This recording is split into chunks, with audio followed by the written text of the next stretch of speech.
This is the Indy 11 Coaches Show, brought to you by your Central Indiana Ford dealers. Sit back, relax, and enjoy a beverage from 450 North Brewing, the official beverage of the Indy 11 Coaches Show.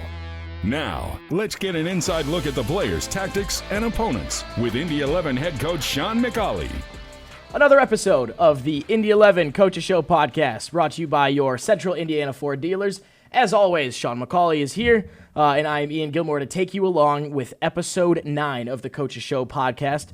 Fresh off your first BYB award, Sean, I'm going to go out on a limb here and say hopefully it's the first time you've been handed a golden corn dog. Yeah, it is, and really special award. It went straight into my office where I've got some other stuff that's memorabilia from my football career, so it goes right up there. How was just the night in general for you? Fantastic. Great to be with the supporters. And really good for the players, actually, to understand how much it means for everybody that's part of that group and part of our club in terms of the amount of passion and enthusiasm they show for us is phenomenal, and we really appreciate it. Nights like those, just with everybody interacting and players sitting with supporters and talking to them before, during, after, are always cool to be there and be a part of. So really enjoyable night, like you said. We've arrived at the postseason. 34 regular season games completed, and all those results lead us to our first home playoff game since 2019. Obviously, that's incredibly exciting. I want to get into some of the things you've kind of talked about in the last few weeks in terms of, working on changing the culture to a winning culture. And the first thing I want to ask you about is, I believe it was after the Birmingham game on the field to the players. I think we included in kind of like our recap videos that winning breeds a winning culture. And sometimes it's as simple as that. Is that just what it can be sometimes? I think it can save it, You have to mold it, obviously, as well, with the characters that you have in your team. But realistically, you can't have a winning culture without winning games. You maybe can have a good culture, and you can maybe have a culture that's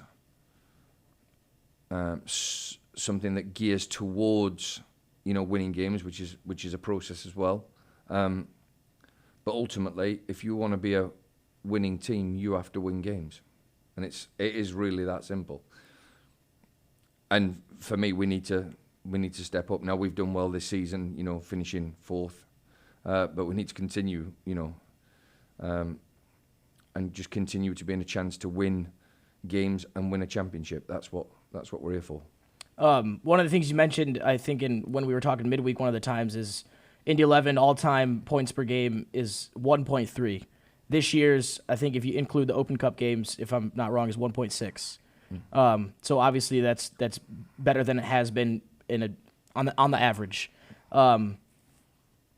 When you talk about just winning breeds winning, you did also mention that you have to mold the culture. So what things do you do on a day-to-day basis to try and do that?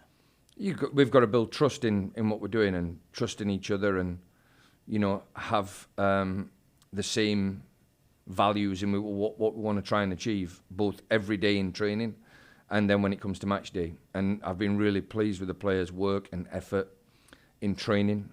And then when it comes to match day, there are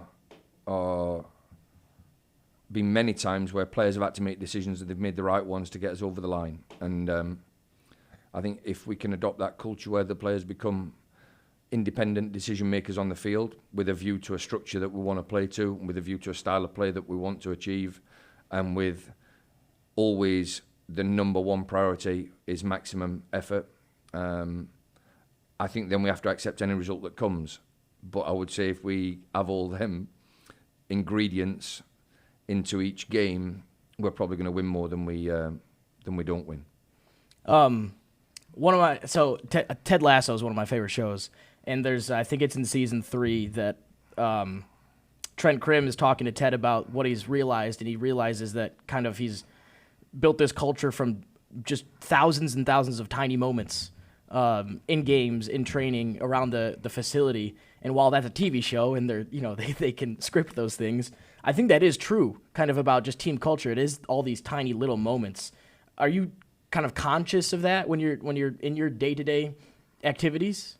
Yeah, I think so. Yeah, we discuss as a staff what we want to achieve from the day, what we want to achieve from the month, the week. It's all in a closely designed periodization of what we need to do. And then we also want to always give the players some time on their own, because they need to create relationships, and they need to have that freedom to perform what they think they need to improve their own performance as well. So we do go down the road of, making sure that every moment for every individual is tried to be covered to make them the most confident they can be when they go and take the field. Yeah. There are all those things that you can handle internally. I want to ask you about externally, though. Fans, I think you'll probably get a range of expectations from, one end to the other.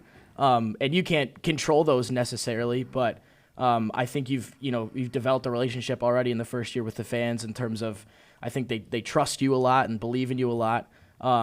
So they might listen to you, they might not. But like when you think about what the outside expectations are, that's probably not something that you talk about with your group necessarily, but, I don't want to put you on the spot, but like, how do you think those should change as you try to change the culture as well?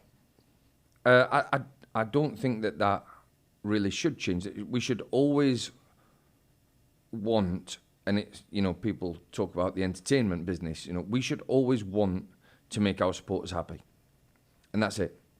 So if we're losing in a game, we can score the last goal and people are cheering at the end, then that is trying to make the supporters happy. We're trying to get them to come back again next week.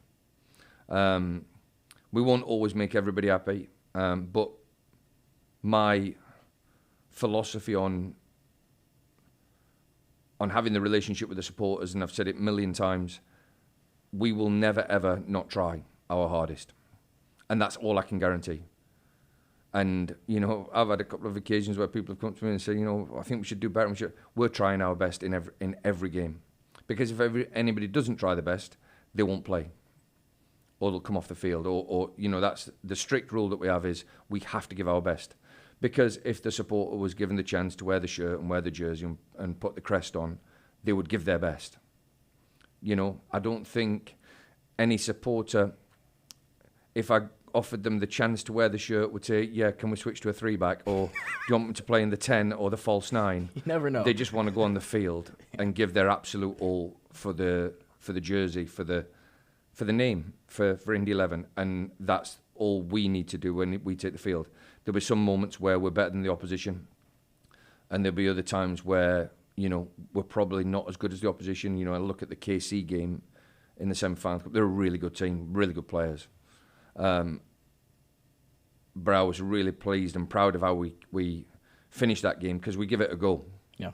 And in the first half, we were a little bit in awe of what they did, and we said, let's get back to what we're good at, and let's just give our absolute maximum to see if we can get something out of the game. And we nearly did, but that is how I do believe that we can keep going with trying to keep that relationship with the supporters and keep the culture growing to where every week we will always give our best. Yeah. And I think, right after that KC game, you talked about how, Hunter's penalty save gave him something to shout about. Mm-hmm. And BYB Awards last night, 2 of their nominees for Moment of the Year. One was that save from Hunter in the penalty, and one was kind of the general Open Cup run. So obviously they are seeing these things and seeing the effort being maximum, and those are the things that they value too. So I think a lot of this, you can kind of tell when you talk to you that it was developed early on in your playing career when you were at Man United. We've talked about it a little here and there, but can you kind of just talk again and expound a little on kind of the expectation that you felt as a player when you were there, and kind of how that's developed into your managerial career? Yeah, I mean, when you play for like a big club, no matter who you're playing against or which team you're playing for, whether it's the under-16s, the 18s, the 23s now, and all the different teams that they have. Back in my day, there was 4 teams. They all played on a Saturday. It was a B team and an A team, which was 16s, 18s. Reserve team would play at home, and the first team would play away, or vice versa. Then every Monday morning, every team was expected to win.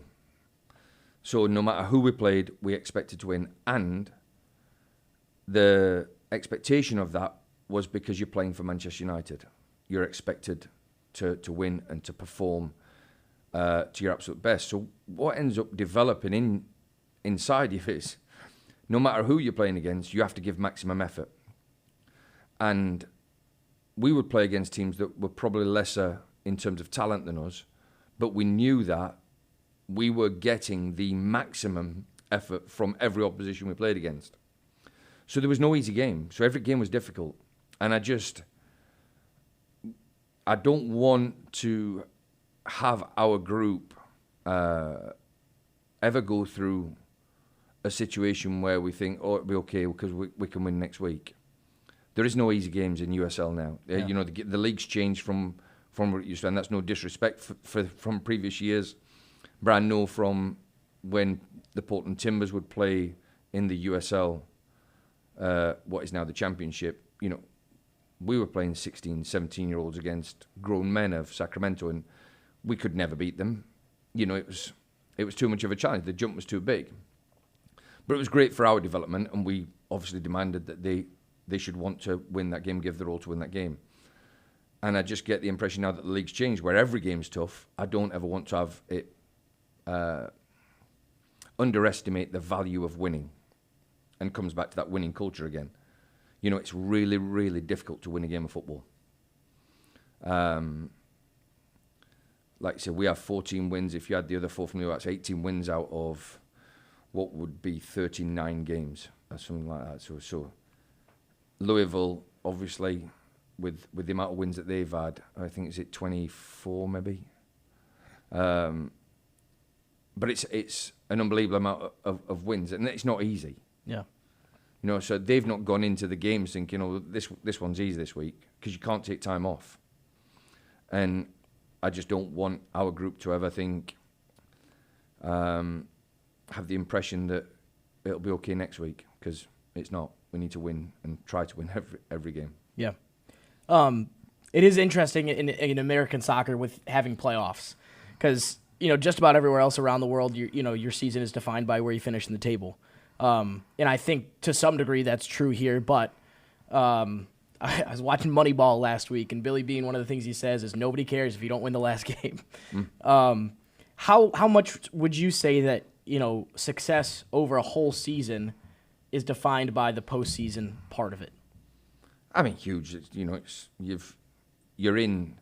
you play your season to get into the postseason, and if you're in the postseason, you have a chance of winning it. And you know, there are 16 teams that get into it. So again, to win it all is really tough. So in terms of defining success, I think it's stages. You know, you go through your pre-season, does everybody get healthy and everybody available for the first game of the season? That's success. You go through your opening sort of 10 games where you can say, have we had a good start or not? And then that would then lead you into being, say, yeah, we're on the right track. When you end the season, if you finished in the top 8, I think you've been successful. If you finished in the top 4, then you've done an incredible job for, you know, the home supporters and getting another home game. But as we've seen from last season, you know, I think it was Detroit that beat Pittsburgh. Pittsburgh had, I think, only lost one game at home all season against us, and then they go and get beat in the first round of the playoffs. So finishing in the top 8 is a success. Finishing in the top 4 is a little bit of a cherry on top. But every game in that postseason is really tough. And, you know, it would be difficult to say that you're then only successful if you win it all, because there is only going to be one team that wins it all. Out of currently there's 24. So that if you're going to define it by the one team that wins it is successful, then 23 teams are unsuccessful. And I don't think that's the case, because I think everybody puts an incredible amount of work across the whole league to make sure that they try and do the best for the clubs. We've talked this season kind of how about, you know, you think about the teams that have established themselves as kind of like those stalwarts like Louisville, Tampa Bay. Louisville's been to, I believe, 9 straight conference finals. Tampa Bay is there nearly every year. How much, in your mind, are they those established stalwarts because they do it in the postseason, because they do it when it matters? Yeah, I think it just breeds. I think, listen, as we speak now, and I can only speak for this season, but, you know, last season we got into the playoffs as well. if we make the playoffs next season, it will be the most successful era in the club's history because we've never made it more than twice in a row. And that's, you've got to you start building somewhere. Yeah.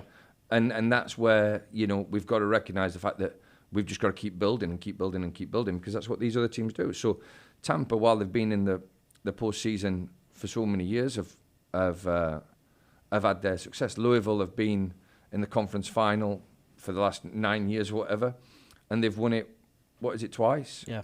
So they're not unsuccessful because they've not won it 9 times. Right. But I would like to take the club to a position where we are, battling and competing for them top places every year, year in, year out. And like I said, if we always finish in the top 8, we have a chance of winning it. You won the MLS Cup with Portland in 2015, is that right? 15. That you guys got momentum near the end of the season, not snuck into the playoffs, or is that fair to say? Yeah, At least got in late, Yeah. and then rode that momentum to an MLS Cup. Not the same story for us this year, obviously. We've been in the top 4 for a while now, Yeah. or at least fighting for those spots. Yeah. But how can momentum at the end of the season kind of propel you through the end? It can. We got it. I think we won our last 3 league games to get in, and then it just snowballed a little bit for us. What I would say is we were probably in a false position when we were fighting to get in the last 3 games. We had a midfield 3 of Diego Valeri, Diego Chara, and Darlington Nagbe, who probably could be 3 of the best players in the MLS history. So we were okay. But there was a spell in the season where we thought, oh no, we need to start getting going here because we can miss out because good teams can miss out. Momentum's really important, really key. I would say, I think for 12 years I had in the MLS, I think 8 of them I did play in the playoffs. I remember in 2018 we finished first in the West. Portland Timbers lost in the first round against Houston Dynamo. And I think we lost 1-0 away from home because it was like home and away at that time. So we played away from home, knowing that we had the advantage at home. We played in the first game down in Houston. Diego Chara, a really important player for us, got injured after 15 minutes. Missed a load of chances, which would have equalised and sort of took the momentum with us for the home game. We didn't. We went back home thinking 1-0 would be enough because we always thought we'd get a goal and we couldn't score. And that was us done, out. We went and we hosted the last, the conference final against Salt Lake. Salt Lake beat us at our place, went to the final. They got beat off KC. In 2020, with Minnesota United, we went to the conference final in Seattle. And with 20 minutes to go, we were 2-1 up. With 20 minutes to go. So heading to the MLS Cup final, and we lost 4-2. So momentum shifts can happen over a season, over a period of games. They can happen in one game. They can happen in 20 minutes. And, that's the beauty of why everybody comes to watch football because you don't really know or can't predict what's going to happen, in the next 5-10 minutes. Things can change really, really quickly. And my experience of the playoffs is we'll prepare. We've been preparing for Rhode Island and we'll prepare for the rest of this week. But I've also told the players to prepare for chaos because if we go ahead and they know that it's now or never, the game is changing. Yeah. And I don't know what they're going to change to. I can predict that they might put an extra player up further forward. I can predict that they might then start playing longer balls in directly into the box. I can predict all them things. But in terms of practicing for everything, it's really unsure because we don't know whether we're going to be the ones that are going to put an extra player up front and start playing a little bit more direct to get the ball in the box to try and get it all back. It is going to be chaos, and that's what the playoffs are. And the chaos, because of it's a do or die, and also because the players, there is a bit of anxiety and nerves within their own performance. So we're going to have to get everything right, keep the players calm, but keep them motivated, keep them, in an area where we can manage the anxiety, but also increase the pressure a little bit to make them perform to the absolute maximum. And then once the ball rolls, we'll have enough there to make sure we try and get through. Yeah, and I mean, obviously everything you said is true, and when it's knockout games are just different from regular games, and for that's what it is now. It's essentially like a cup competition, and you harped on in the Open Cup, 6 wins get you a trophy. Now we're into 4 wins get you a trophy. How much will your side pull on that Open Cup experience in being in those situations?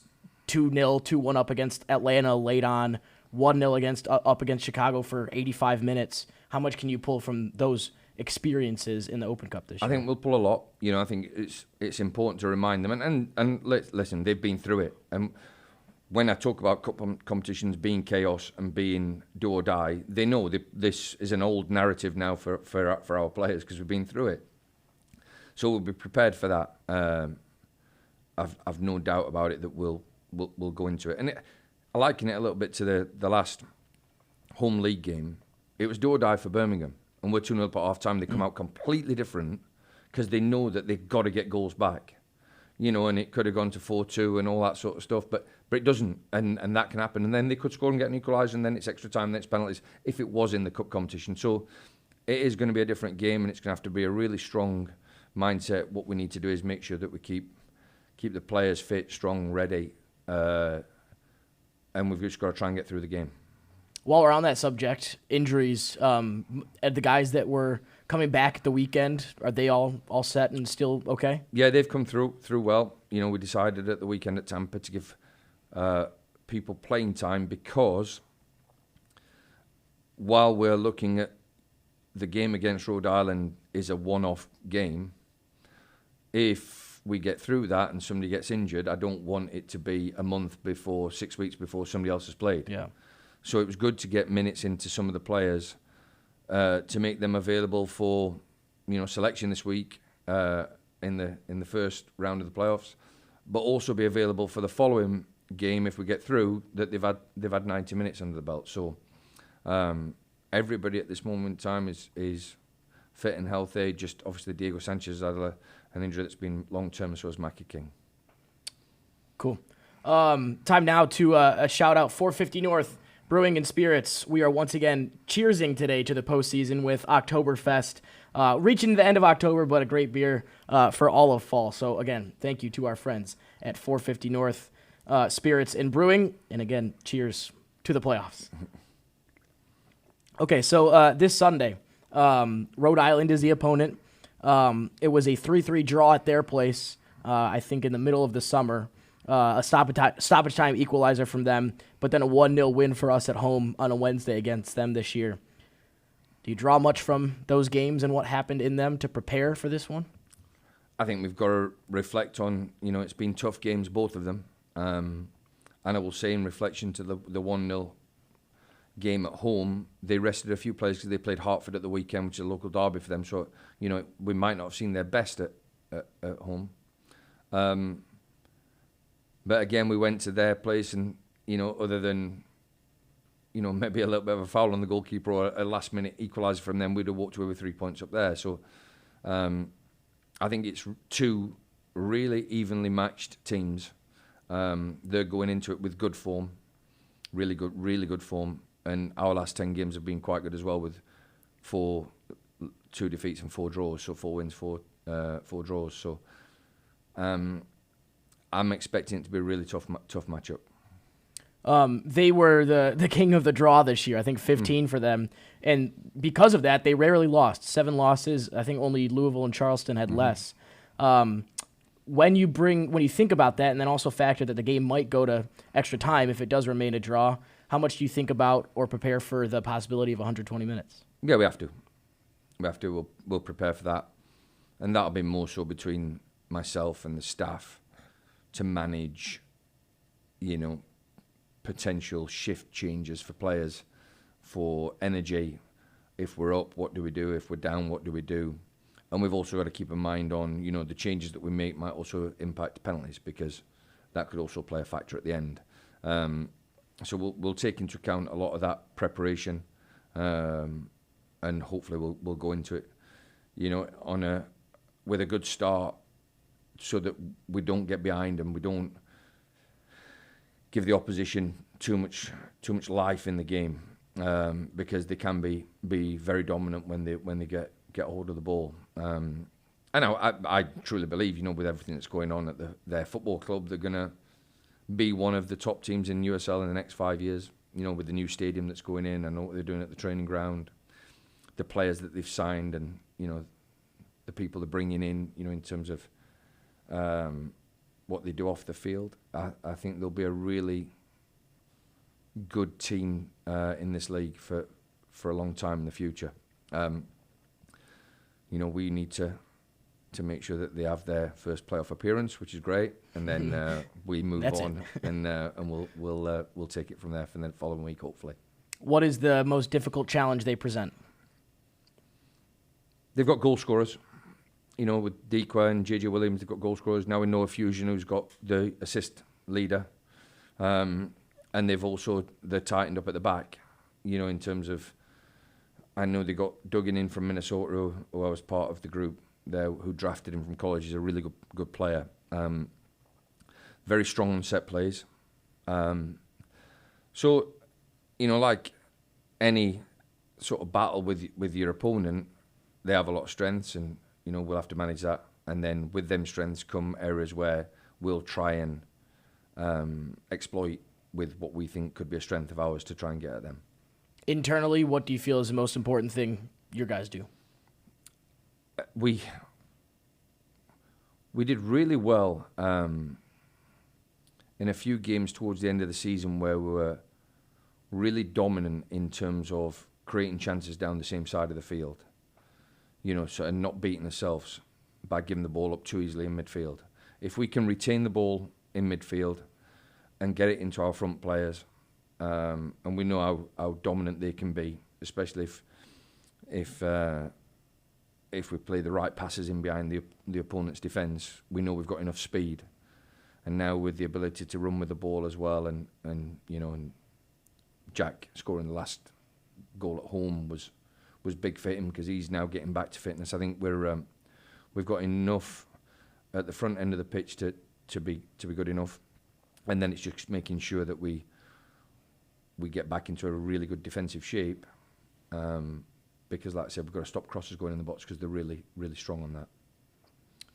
Any message you want to send to the fans, just to ask them to come on out and be loud and proud?